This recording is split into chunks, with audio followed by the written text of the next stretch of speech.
What's going on, swim fans? Welcome to Omaha, Nebraska, night number 7 at the U.S. Olympic Trials. We're going to go ahead and give you guys a race-by-race recap of all the action here, including Katie Ledecky, Caleb Dressel, and a number of other superstars trying to punch their ticket on the U.S. Olympic team on their road to the Tokyo Olympics in just about a month from now.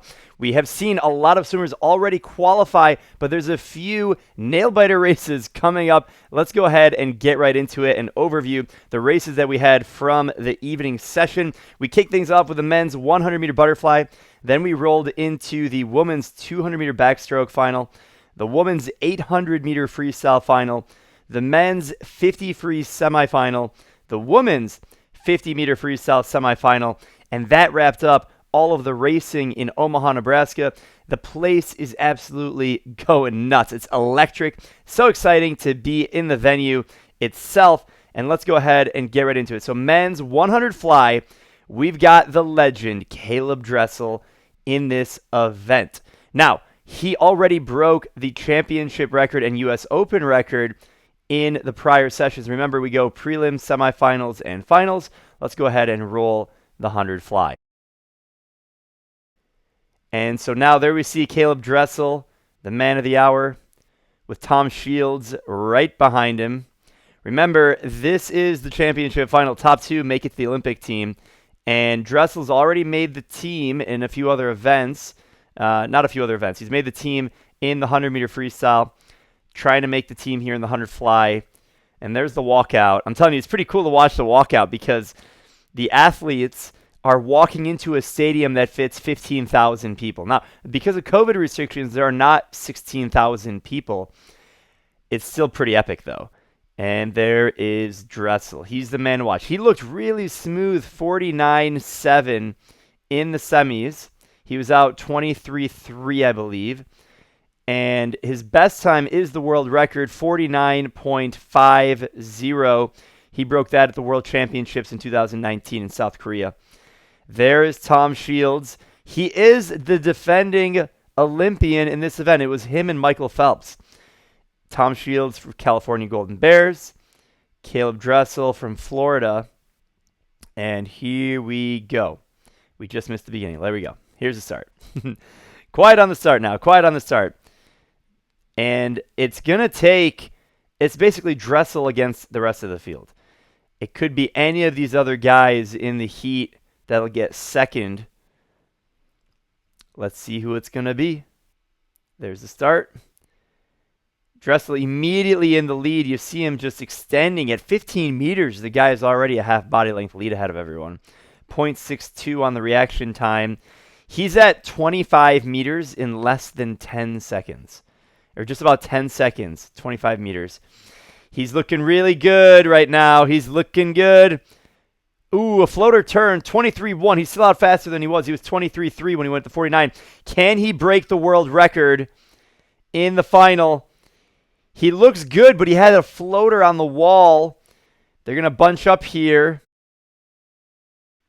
And he's ahead of his own world record line. He just got to hang on. Here comes Tom Shields. Tom Shields, he's ahead of the world record line. Can he hang on? It just looks like he slipped away from him.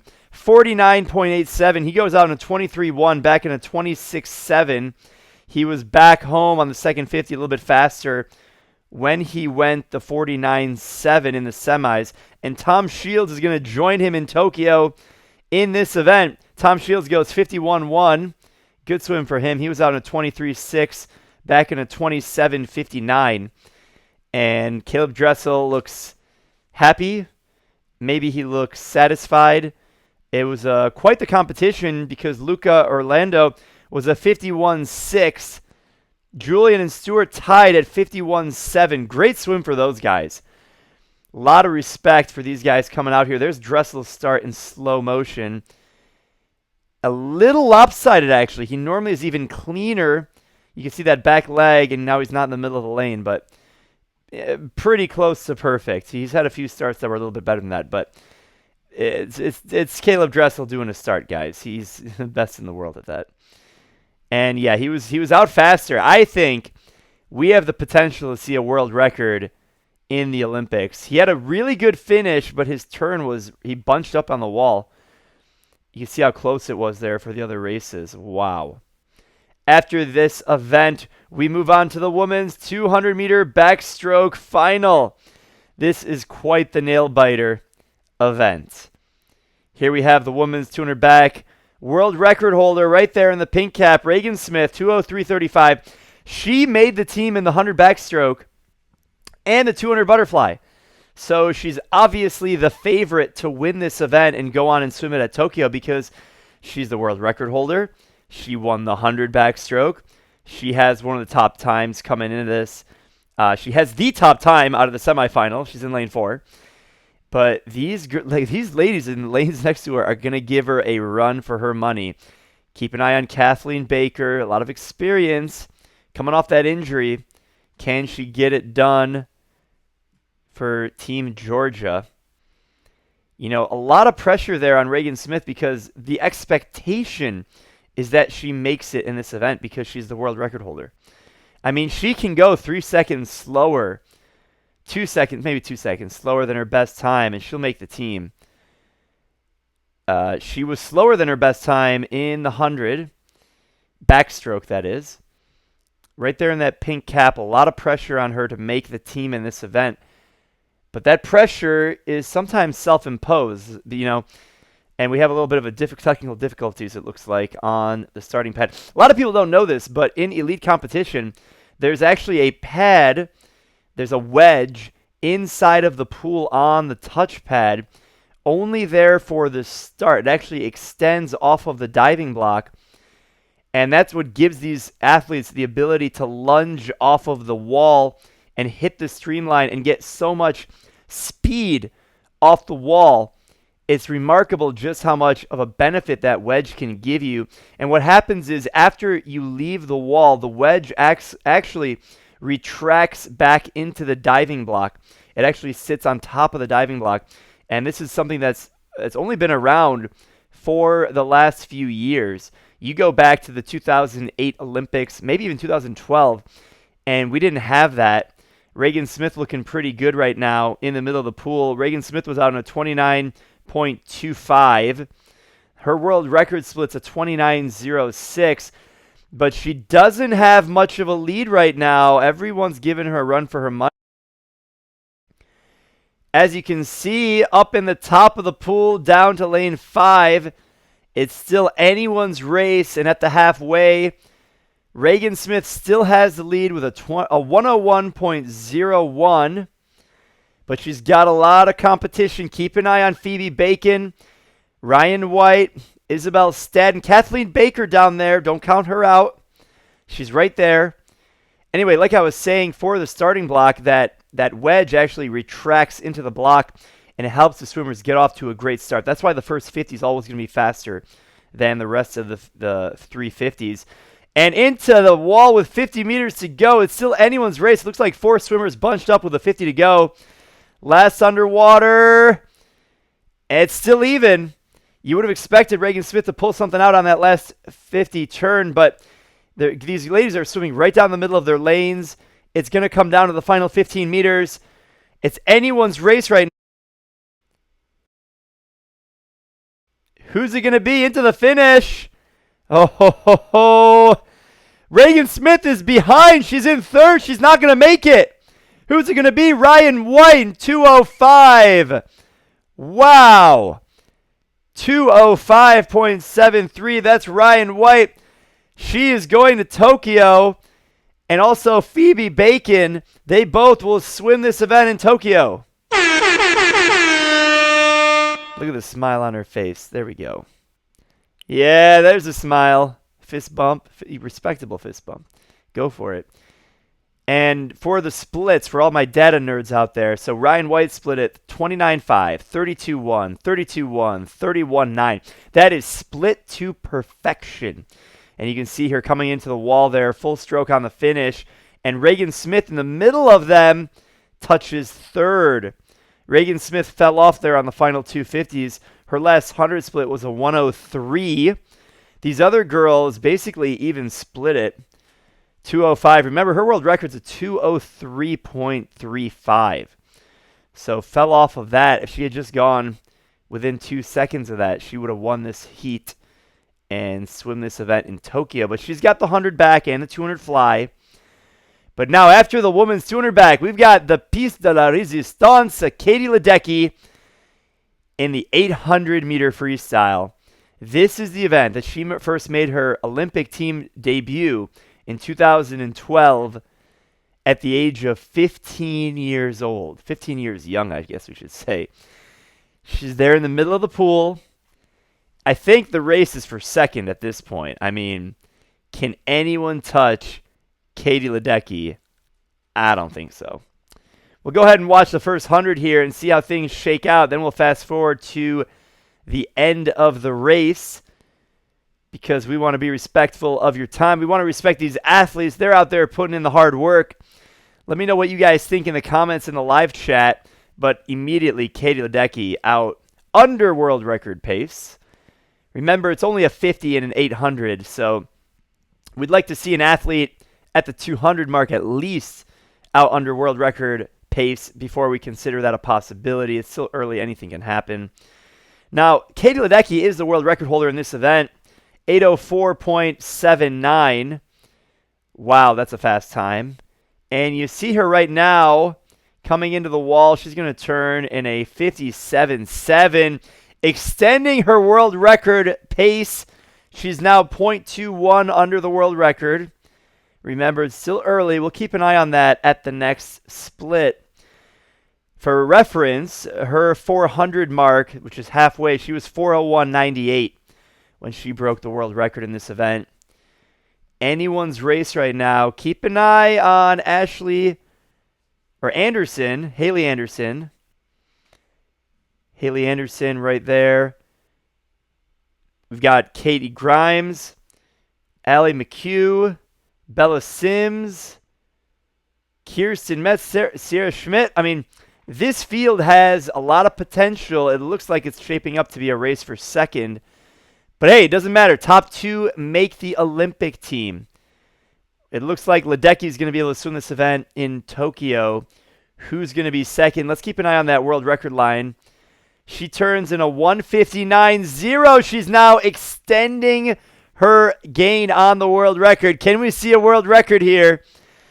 She is, if you look at the fastest woman in history, it's her. The top 12 performances of all time. That is ridiculous.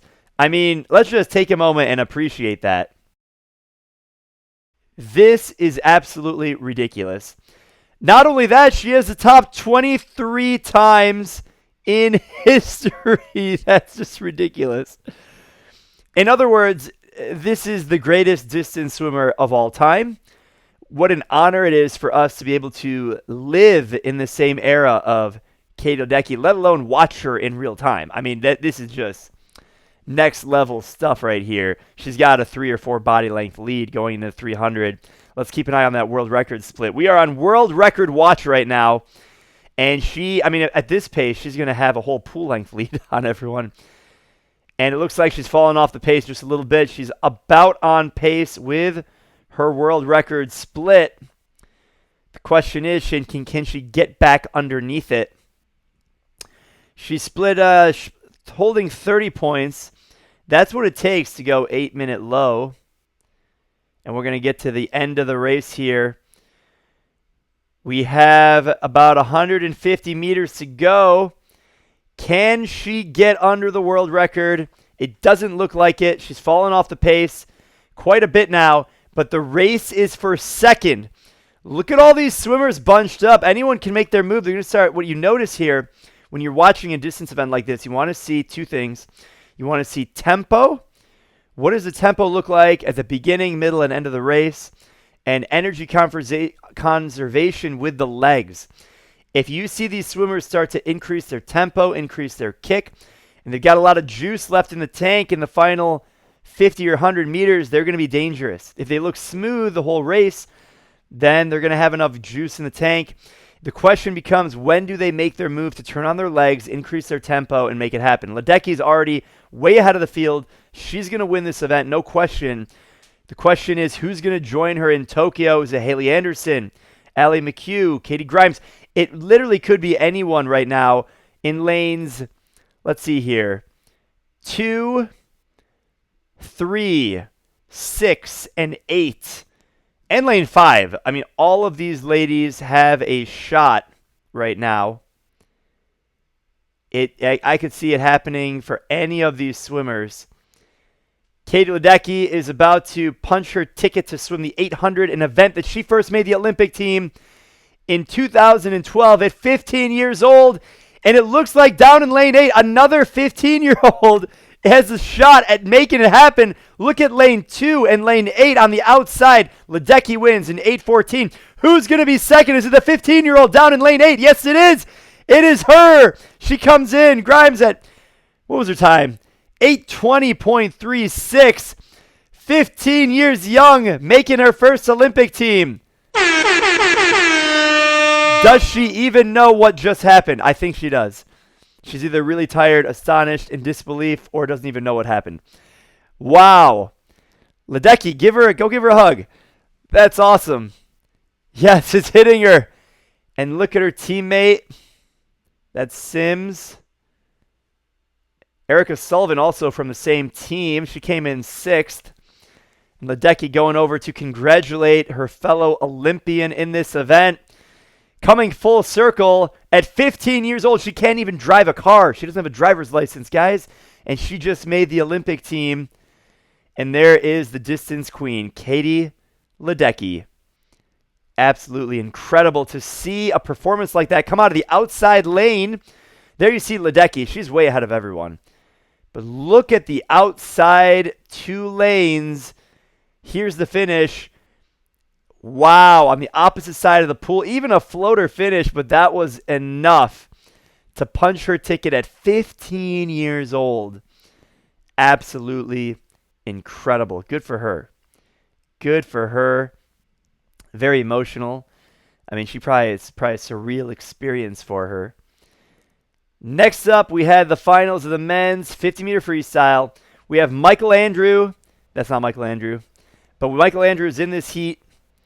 Men's 50 free, semifinal number 1. We get to see Caleb Dressel again after his dominant 100-meter butterfly where he went 49 2 days in a row. That's pretty cool. Michael Andrew is the top seed out of this heat. He was a clean 21 in the preliminaries. Remember, the 50 free splash and dash battle. Start, finish. That's it. Zach Apple down there in lane 7 had the most closing speed in the 100. He's in that yellow cap. But it's all Michael Andrew right now. Look at that. Wow, all that white water. Look at all this commotion in the 50 free. Who is going to be into the finish? It's Michael Andrew. He looks clean ahead of the field right now. Michael Andrew is going to touch first. Who's going to be second? It's Michael Andrew, 21:55. Becker coming in second. Becker was a 21:83. And as you can see, these swimmers are big. They're muscular. They're powerful. Coming off the block with a lot of power. There's the underwater breakout. Good streamline. Dolphin kicks to about 15 meters exactly.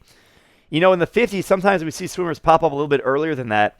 We see swimmers like Michael Andrew, Caleb Dressel, Flo Manadou. Some of these top swimmers will go 15 meters underwater on the 50. Full stroke finish ahead of the field with 1 heat to go. Let's take a look at Caleb Dressel's heat, the men's 50 freestyle semifinal number 2. Here we go. There's Dressel. We just saw him in the 100 fly like minutes ago. He's coming in for a 50 freestyle. Literally minutes ago, we saw him getting a medal for the 100 fly. Casual. You know, he just got some races to swim here. We already saw him win the 100 free. We saw him do the 100 fly. Can he get on the team in the 50 free? He's the clear favorite. But keep an eye on Nathan Adrian. He's swimming this event at the Olympics. He missed making the team in the 100 freestyle. He's a legend. He's a staple. He's been to multiple Olympics. Nearly a dozen Olympic medals for this guy. 6'6" California Golden Bear. But he's going to have his work cut out for him with Dressel right there in lane 4. Same lane Michael Andrew was in. Here's the start. Clean start. You see how Michael Andrew and Caleb Dressel go to about 15 meters? A lot of the other swimmers pop up around 12, 13 meters. Dressel and Michael Andrew able to stay under longer. Dressel looking really good right now. He's got a nearly half body length lead. He was 21.2 in the prelim. He's a little tired after that fly. What can he do? 21.51. Chadwick and Adrian right there with him. Adrian was a 21.78. Chadwick 22.01. It took a 22.07 David Curtis to get into the top 8. You got to be under 22 to get in the top 8. 22.07. We're going to see a load of 21s tomorrow night in the final. It's a lot of commotion, a lot of white water in the 50 freestyle, but it's going to be Dressel, who is the top qualifier after 2 semifinals. And with that being said, we're going to move into the women's 50-meter freestyle splash and dash semifinal number 1. There's the finish again in slow motion. Nathan Adrian there. Here's the women's 50-meter freestyle. There's Simone Manuel. She did not qualify in the 100. She's the defending gold medalist in that event. Got a lot of speed. Let's see if she can do it in the 100. In the 50, rather, because she couldn't make it in the 100. A lot of pressure on her to make the team. Talked about her disappointment in the 100. She wasn't there. Maybe she can do it. There's the start. They're off. Tight heat all the way through. This is really anyone's race. Who's it going to be? 50 freestyle. It's over before you know it. A lot of these top swimmers will not take a breath into the finish. They'll take maybe one breath in the middle. And it is Manuel followed by Brown and Duluth in the women's 50 free semifinal number 1. Simone Manuel 24.50.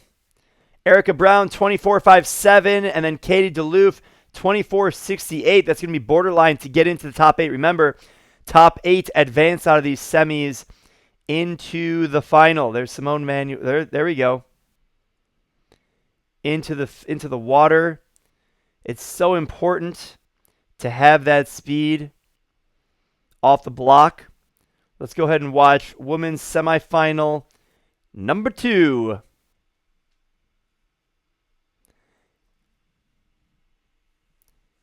And here is Weitzel.